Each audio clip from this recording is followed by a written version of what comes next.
Ok, doctor. Empezamos entonces. Ya, ok. Buenos días a todos. Quiero agradecer una vez más a la asistencia, pues es una mañana, va a ser una mañana muy productiva. Como bien saben, estamos en este mes tocando el tema del glaucoma y esta mañana contamos con la presencia y la ponencia del doctor Julio Velázquez López con el tema de fisiología del humor acuoso. Para hablar un poquito del doctor Velázquez, el doctor Velázquez es médico cirujano egresado de la Universidad Peruano Cayetano Heredia y se encuentra realizando la especialidad en oftalmología también por la misma universidad. Julio, bueno, agradecerte por anticipado y te dejamos a cargo de la ponencia.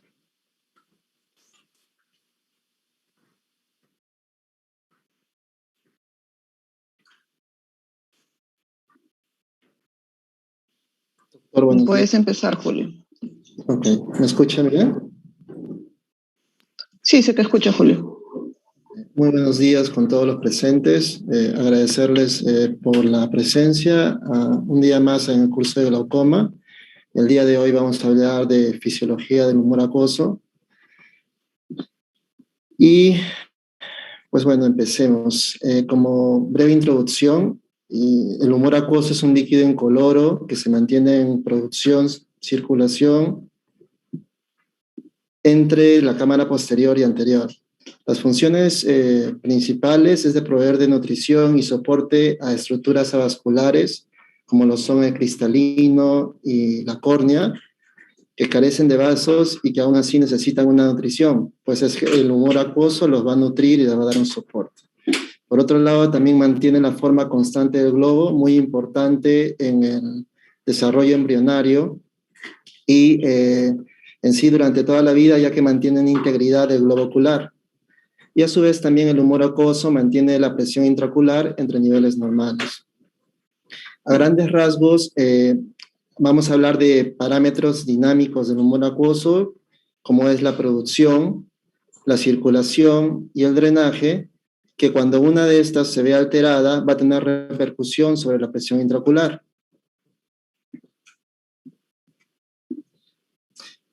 En un ojo sano se describe que existe una resistencia frente al flujo del humor acuoso y esto va a generar una presión intraocular de alrededor de 15 milímetros de mercurio, con el fin de que el globo ocular tenga la configuración y propiedades ópticas adecuadas, teniendo el humor acuoso un índice de refracción de 1.33, con un volumen de 0.31 mililitros, siendo ligeramente, ácido, un pH 7.2, y una velocidad de formación entre 1.5 a 4.5 microlitros por minuto, en promedio 2.5 microlitros por minuto. Muy bien, empecemos hablando de lo que es la función y la composición del humor acuoso. La función más principal es mantener la PIO adecuada, ¿no? Sobre todo importante, como mencioné, en el desarrollo embrionario, proporcionar sustratos a las estructuras avasculares como la córnea, el cristalino, y también retirar metabolitos de desecho de estas mismas estructuras, del cristalino, de la córnea y también de la malla trabecular. Por otro lado, entrega altas concentraciones de ascorbato, que es muy importante para poder, digamos, prevenir del daño a estas estructuras intraoculares frente a la radiación ultravioleta. Se describe que el ascorbato disminuye este estrés oxidativo y los radicales libres que genera la radiación ultravioleta y protege tanto al cristalino como a la córnea. También se ha descrito que el humor acuoso participa en la señalización paracrina local, ¿no? Y en las respuestas inmunitarias frente a alguna inflamación o infección. Y proporciona un medio transparente para el sistema óptico del ojo, ¿no? Con un índice de refracción de 1.33. En cuanto a la composición del humor acuoso, a grandes rasgos está, digamos, formado por iones inorgánicos, aniones orgánicos, carbohidratos, glutatión y urea, proteínas, factores moduladores del crecimiento y oxígeno y dióxido de carbono. Y haciendo una comparación entre el humor acuoso frente a lo que es el plasma, se describe que el humor acuoso, en comparación al plasma, es ligeramente hipertónico, con una acidez con un pH de 7.2, con un notable exceso de ascorbato, se describe 15 veces mayor a la que hay en el plasma, con el fin de proteger a las estructuras intraoculares del estrés oxidativo y los radicales libres generados por la luz ultravioleta, y hay un importante déficit de proteínas comparándolo con el plasma. Se describe que en el humor acuoso hay 0.02% versus lo que hay en el plasma, que es un 7%, ¿no? Y cuando se ve alterado la barrera hematoacuosa, van a haber proteínas que van a pasar del plasma hacia el humor acuoso, o que podremos verlo clínicamente como es la celularidad, o también lo que es el flare. El ligero exceso en comparación del humor acuoso con el plasma, hay un ligero exceso de cloro y de ácido láctico. Este ácido láctico se reporta que es generado tanto por el cristalino y por la córnea, ¿no? Al hacer, digamos, el metabolismo glicolítico, van a producir ácido láctico que va a ser, digamos, transportado hacia el humor acuoso. Y al ser el humor acuoso un ultrafiltrado del plasma, va a tener ligeras, digamos, comparaciones o semejanzas con lo que es el plasma, ¿no? Tanto en sodio, en bicarbonato, en dióxido de carbono y en glucosa. Y se han reportado otros constituyentes o características como aminoácidos que pueden variar en su concentración, el hialuronato de sodio y la noradrenalina en humor acuoso, que sirve, digamos, como un productor en la formación, estimula la formación del humor acuoso, ya que existen receptores beta a nivel de los epitelios no pigmentarios del proceso ciliar. Y también se reporta las propiedades de coagulación como activador de plasminógeno tisular y activador o actividad colagenasa latente. Muy bien, ahora pasemos a hablar de lo que es la producción del humor acuoso y cuáles son los mecanismos moleculares y la regulación de estos. Para ello es importante hablar a grandes rasgos de lo que es la anatomía y poder comprender para ubicarnos cómo es que se produce el humor acuoso. Aquí tenemos lo que es el cuerpo ciliar, ¿no? Que es una estructura triangular que tiene un ápice que tiene un contacto con la hora serrata y una base que va a tener contacto con lo que es la base del iris, ¿sí? Y este cuerpo ciliar va a tener dos porciones, una pars plicata, que es esta zona que está aquí, ¿no? Que es vascularizada y que está más anterior, y una pars plana, ¿no? Que es más posterior y que es avascular. Por otro lado, en la pars plicata existen procesos ciliares, ¿no? Si nosotros hacemos un zoom a esta estructura, vamos a ver que van a tener proyecciones llamados procesos ciliares. Y podemos verlo en este esquema, ¿no? Donde todo proceso ciliar va a tener un capilar fenestrado, ¿no? Con un estroma del proceso ciliar, y esta va a estar revestida por una capa, por una bicapa llamada el epitelio ciliar, que va a estar compuesta de dos a su vez, de un epitelio ciliar pigmentario, que es esta línea de verde, y un epitelio ciliar no pigmentario, que es las células de celeste. El epitelio ciliar pigmentario tienen una forma cúbica, son de menor tamaño y poseen gránulos de melanina, por lo cual a la vista histológica, como pueden ver aquí, tiene, digamos, una coloración distinta a la no pigmentada, que carece de gránulos de melanina, y entre estas dos capas, la no pigmentada y la pigmentada, van a existir uniones estrechas, que son muy fuertes y que van a, digamos, abrirse, favoreciendo el paso de ciertas sustancias, como voy a mencionar más adelante, ¿no? Y por procesos como la ultrafiltración, lo que es la secreción y la difusión, que también hablaré más adelante. Muy bien, si nosotros hacemos un corte transversal y vemos de la parte interna de lo que es el globo ocular, vamos a ver estas crestas radiales, ¿no? Que donde se van a generar, digamos, el humor acuoso, que es este fluido intraocular dinámico. Si nosotros llevamos a otro corte, ¿no? Vamos a ver que estas crestas van a ser estas proyecciones que van a ser denominadas el proceso ciliar de la pars plicata, ¿no? Y es en este nivel donde se va a producir el humor acuoso, como pueden darse cuenta por este ultrafiltrado de esta red capilar fenestrada, que va a permitir el paso de sustancias a través de 3 procesos, que es la difusión, la ultrafiltración y la secreción. Entonces, se produce en la porción arterial de la pars plicata, en estas puntas o crestas de los procesos ciliares. Una vez se produzca este humor acuoso, va a ir por encima del cristalino, va a pasar por la pupila y va a drenar en el ángulo camerular por las distintas vías que mencionaré más adelante.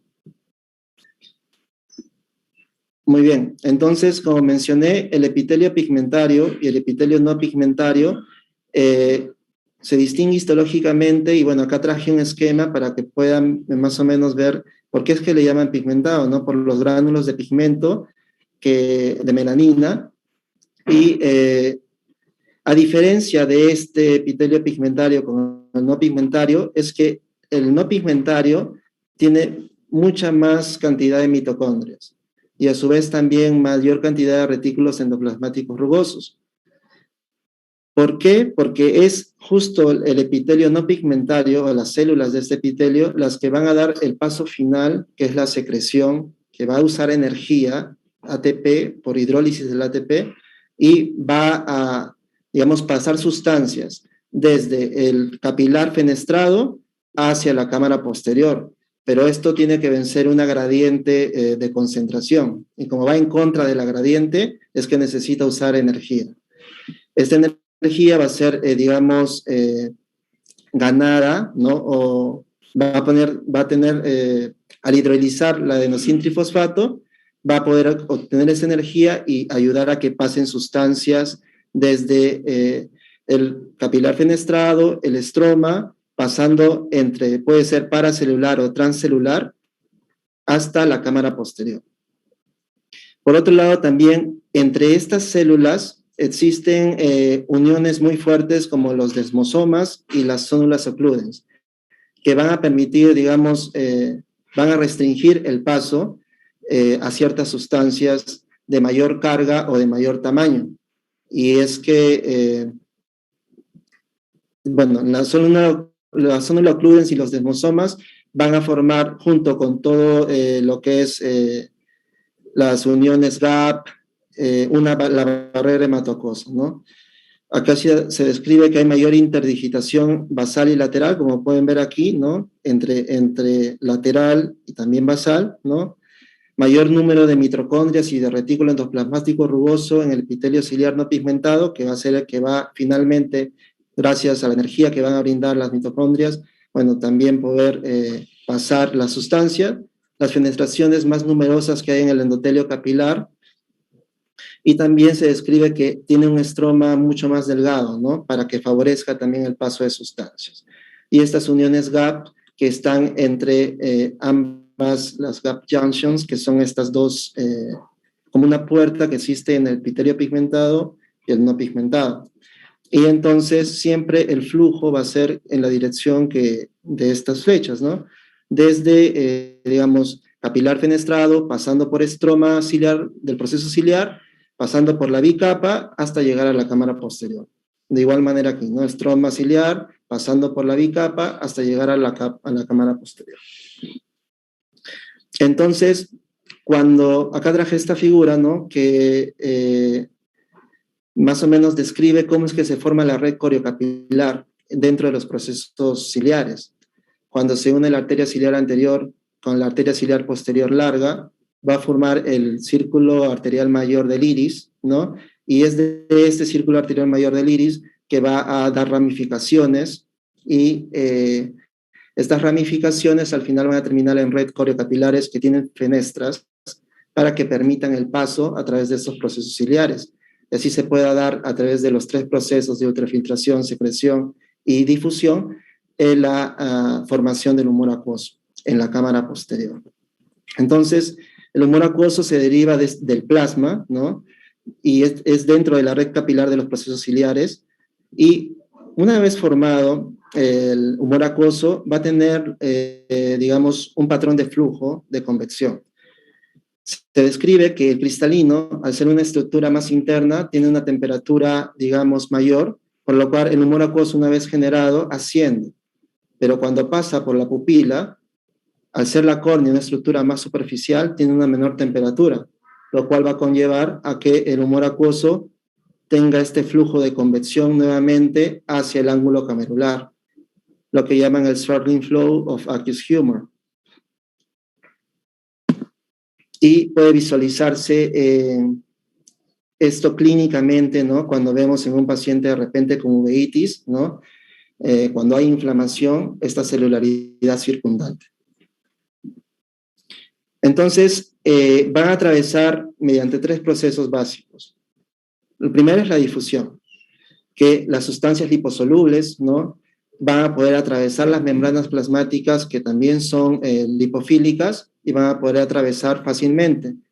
Para entonces no se va a necesitar energía ni ATP. La ultrafiltración, que también va a favorecer el paso de agua y sustancias solubles en el agua, va a también no usar energía, va a pasar por acuaporinas, pero va a estar limitada de todas maneras por hasta un cierto tamaño y una cierta carga. Mientras que la secreción va a dar digamos, el paso mayor, y es en sí de los 3 procesos el que más contribuye a la producción del humor acuoso. Va a usar energía a través de la bomba sodio-potasio y la enzima sodio-potasio TPasa, se va a dar la hidrólisis de ese ATP y va a permitir, digamos, el paso de las sustancias más grandes y de mayor tamaño, ¿no? Siempre, entonces, el paso va a ser de la red coriocapilar, pasando por estroma y atravesando lo que es la bicapa del epitelio ciliar para llegar a la cámara posterior, ¿no? Y las estructuras que van a ejercer cierta resistencia a este flujo de sustancias van a ser la membrana basal, las sonulocludens, ¿no? Y los desmosomas. Entonces, como mencioné, la difusión y la ultrafiltración van a ser procesos pasivos, o sea, no van a necesitar energía. Y la difusión se describe como un movimiento de la sustancia, ¿no? A través de una membrana, pero es a lo largo de una gradiente de concentración. Quiere decir que va de un lugar de mayor concentración a un lugar de menor concentración. Mientras que la ultrafiltración, que también es un proceso pasivo, va a atravesar la membrana, pero esta va a manejarse por gradientes de presión, en los cuales no va a ser tanto la concentración, sino la presión hidrostática y la presión oncótica las que van a favorecer este proceso. Ambos son pasivos, no van a necesitar energía, y ambos también van a contribuir a que se forme un reservorio de ultrafiltrado plasmático en el estroma ciliar, previamente se dé la secreción. Y entre estos 2 procesos, el que es sensible a cambios de presión intraocular es la ultrafiltración. Esto quiere decir que mientras que la presión intraocular vaya aumentando poco a poco, la ultrafiltración va a ir disminuyendo. Y hablemos ahora del proceso activo, que es netamente la secreción, ¿no? Va a utilizar energía para mover sodio, cloro y bicarbonato y algunos iones pero siempre en contra de la gradiente electroquímica, es por eso que va a necesitar energía. Y se describe que de los tres procesos, la secreción es el que aporta con un 80 o un 90% de la producción del humor acuoso. Pero este proceso es insensible a la presión intraocular, quiere decir que si la presión intraocular se eleve, no va a ser afectado la secreción. Y para poder entender mejor este proceso, hay dos enzimas muy importantes, la sodio-potasio ATPasa y la anidrasa carbónica. La producción de humor acuoso, entonces, se va a generar, digamos, por cotransportadores, por bombas de sodio-potasio, ¿no? Pero primero, para entender, tenemos que, para entender cómo se produce el humor acuoso y esta secreción neta que va en esta dirección unidireccional, ¿no? Desde el estroma hacia la cámara posterior, primero se tiene que absorber solutos y agua de la red coreocapilar fenestrada. Luego de que se ha absorbido el soluto y agua, te va a transferir este soluto y agua del epitelio pigmentario al no pigmentario.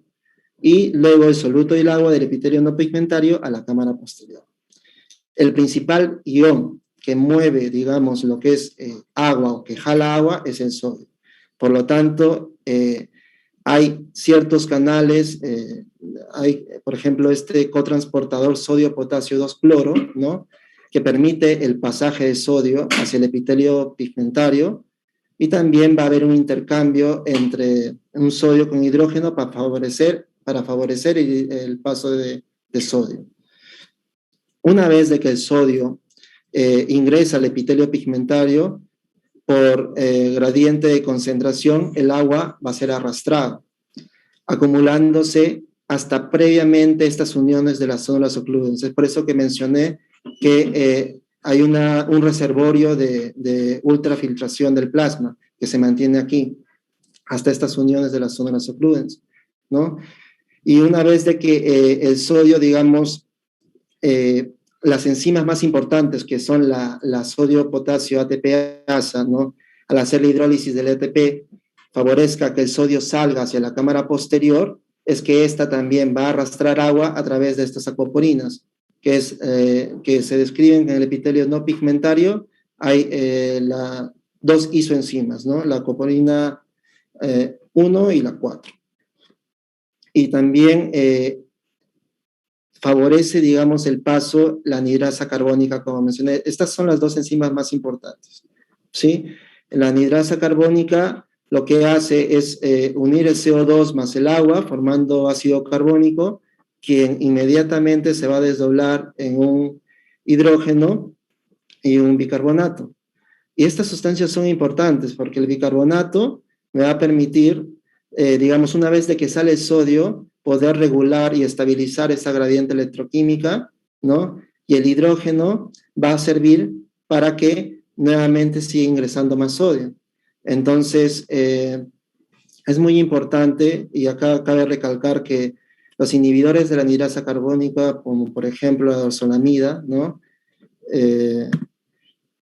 Al hacer, por ejemplo, al inhibir la producción de bicarbonato, primero se va a crear un medio más ácido, lo cual va a bloquear a esta bomba sodio-potasio y va, digamos, interrumpir lo que es el flujo del humor acuoso hacia la cámara posterior. Y también este hidrógeno, si es que carece porque fue inhibida por la dorzolamida, no va a haber forma de que este sodio pueda ingresar al epitelio pigmentario y así poder, digamos, producir humor acuoso. Entonces, la barrera hematoacuosa está formada básicamente por la pared capilar, el estroma y la bicapa epitelial, ¿no? Donde todas las sustancias que lleguen hasta la cámara posterior van a tener que pasar por estas estructuras, donde la principal barrera va a ser, como mencioné, los complejos de unión fuerte, ¿no? Como los desmosomas y las células oclúdens, que, digamos, van a dar esta resistencia al paso del flujo o la producción del humor acuoso. Entonces, ¿qué pasa si es que por ahí se altera esta barrera hematoacuosa? Ya sea, por ejemplo, por un traumatismo, o una cirugía, o un proceso inflamatorio, una uveitis. En ese caso, va a haber pasaje de estas proteínas del plasma, ya no va a haber nadie quien regule y va a verse en la cámara posterior, ¿no?, un mayor, digamos, nivel de proteínas de 10 hasta 100 veces más su concentración. Esto va a generar que haya mayor mediadores inflamatorios, alteración en los factores de crecimiento y, bueno, producir clínicamente exudados, membranas ciclíticas, sinequias y hasta respuestas neovasculares anormales. Ahora, el humor acuoso tiene un patrón biológico durante el día, ¿no?, que es denominado el ritmo circadiano. Se describe que durante el sueño se produce cerca a la mitad de lo que se produce durante el día. Y se ha tratado de poder explicar, digamos, no solamente puede ser explicado por los efectos de la luz o este efecto de ritmo circadiano, sino también se ha buscado estudios, ¿no?, sobre si es que hay algún factor hormonal que pueda contribuir a la producción del humor acuoso, pero aún sigue no hay una evidencia, digamos, fuerte. En donde sí hay una evidencia fuerte es en la circulación de la epinefrina. Se describe que hay receptores tipo beta en el epitelio no pigmentario que van a ser, digamos, la principal fuerza impulsora de la producción de humor acuoso. Y ahora, ¿por qué los corticosteroides suelen elevar la presión intraocular? Se ha descrito que parecen aumentar ese efecto de la estimulación de la epinefrina circulante para que se siga produciendo mayor humor acuoso y con esto de fin, digamos, se elevan la presión intraocular. Muy bien, ahora hablemos de la biología del flujo de salida del humor acuoso, ¿no? A grandes rasgos hay dos vías importantes. La vía trabecular, que es la convencional, ¿no?, y la vía uveoscleral, que es la no convencional, ¿no? Estas son dos vías que van a existir a nivel del ángulo camerular, ¿no? Si una vez de que haya pasado por la pupila el humor acuoso y llega al ángulo camerular, va a tener dos destinos. Esta vía trabecular, ¿no?, donde se da la mayor parte del drenaje del humor acuoso, desde un 70 hasta un 95%, en la cual pasa por la malla trabecular hacia el canal de Schlenk, como pueden darse cuenta, y después de aquí a canales intraesclerales que finalmente van a drenar en las venas epiesclerales y conjuntivales. Y la vía uveoscleral va a ser la no convencional, que se describe que es entre un 5 a un 30% de drenaje del humor acuoso, y esta va a salir al pasar a través de la raíz del iris, entre los haces del músculo ciliar, ¿no?, del longitudinal y del circular, y luego a través de los tejidos supracoroideos hasta llegar a la esclera. Entonces, hablemos un poco de las estructuras de esta malla trabecular, que es muy importante para el drenaje y sobre todo para entender cuáles son las capas que van a ejercer cierta resistencia al drenaje de este humor acuoso. Entonces aquí traje una imagen de la malla trabecular, ¿no?, donde está compuesto por se divide en tres porciones. La malla uveal, que es la que tiene la más interna y la que está en contacto con el humor acuoso, la malla córneo-escleral y el tejido justacanalicular, ¿no? 1, la malla uveal; 2, la malla córneo-escleral; y 3, el tejido justacanalicular, o también llamado capa cribiforme. Ahora, a medida que nosotros vamos entrando hacia el canal de Schlenk, que es este, digamos, canal circular, que es tapizado, digamos, por toda la malla trabecular, si nosotros vamos desde la parte interna hacia la parte externa, nos vamos a dar cuenta que, digamos, estas trabéculas se van haciendo cada vez más pequeñas, ¿no? Por ejemplo, en la malla uveal hay agujeros o fenestras mucho más grandes. En la malla córneo-escleral se van haciendo más pequeñas, y en el tejido justacanalicular se describe de que ya incluso no hay fenestras en el endotelio, ¿no? Lo cual, digamos, ejerce una resistencia al pasaje o al drenaje del humor acuoso. Es a este nivel donde se da la vía trabecular, que es la convencional, ¿no?, donde se drena. Entonces, la malla uveal es la porción más interna, que está adyacente al humor acuoso, ¿no?, y está dispuesta en bandas o trabéculas que tienen un diámetro de 25 hasta 75 micras, y se extiende desde la raíz ciliar hasta la córnea periférica. Hasta la raíz del iris, perdón, hasta la córnea periférica. Luego la malla córneo-escleral, ¿no? Se inserta a nivel del espolón escleral, ¿no? Y va a constar de trabéculas elípticas, como pueden darse cuenta, que son orificios más pequeños que conforme se vayan acercando al canal de Schlein, se describe que hay un rango desde 5 hasta 50 micras. Cuanto más interno esté, será 50 micras, y cuanto más se acerque hacia el canal de Schlein, serán de 5 micras. Estos de aquí van a tener tendones anteriores de fibras de músculo ciliar longitudinal, que se van a insertar en el espolón y que van a generar, digamos, cierta abertura para vencer esta resistencia, ¿no? Y permitir el pasaje más fácil del humor acuoso, gracias a la inervación colinérgica que tiene el músculo ciliar. Esas fibras que llegan hasta el espolón. El tejido yustacanalicular se describe en 3 capas importantes: la endotelial trabecular interna, que es la más externa, la capa central de tejido conectivo, y ya internamente el endotelio de la pared del canal de Schlein. El canal de Schlein está revestido 360 grados por endotelio, ¿no? Tiene un diámetro promedio de 190 hasta 370 milímetros, y va a tener ramificaciones ocasionales que van a simular a un plexo, ¿no? Que van a ser, bueno, estos plexos que tenemos aquí, los profundos y los superficiales, que se describe que el canal de Schlein va a tener 2 tipos de drenaje, ¿no? Un drenaje directo y uno indirecto. El directo va a ser a través de las venas acuosas de Usher, que van a ir de los canales colectores directamente hasta las venas epiesclerales.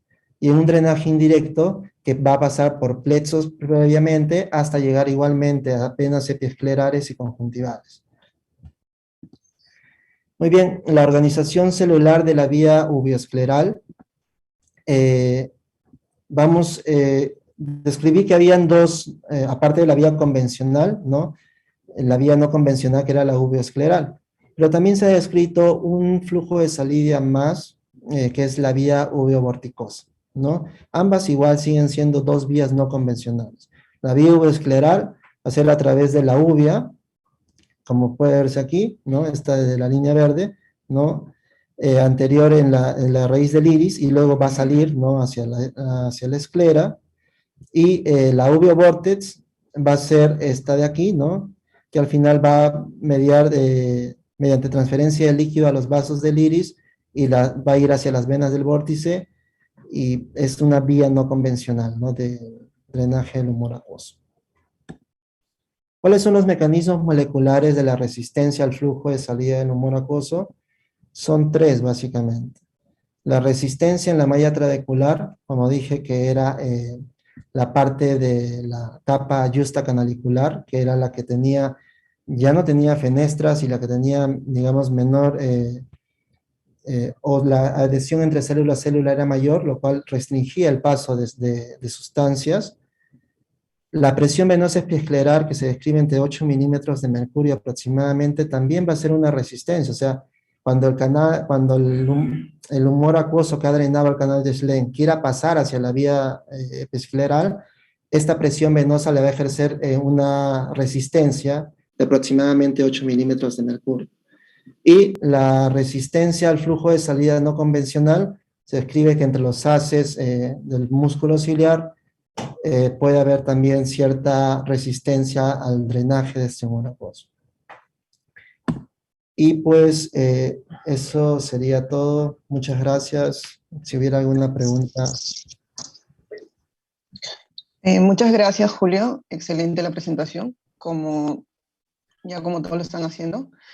Por el momento no tenemos preguntas en el chat. Doctor Barriga, ¿algún comentario para Julio? Sí, gracias, Cintia. Primero, felicitarte, Julio. Has hecho una buena síntesis de la cantidad muy grande de información que hay sobre este tema. Has tocado lo más importante, y quiero recordarles a todos, a toda la audiencia, que una de las razones por las cuales debemos conocer bien en este caso la fisiología del humor acuoso, lo anticipé ayer más o menos con con el comentario que hice, ahora es mucho más importante el énfasis.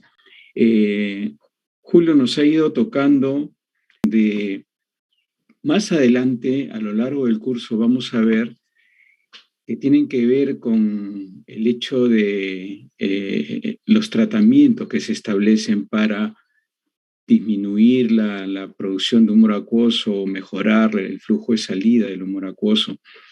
Nos ha precisado muy bien dónde están los puntos críticos donde las drogas deben hacer efecto para que funcione el tratamiento para bajar la presión intraocular en el caso de la hipertensión y el glaucoma.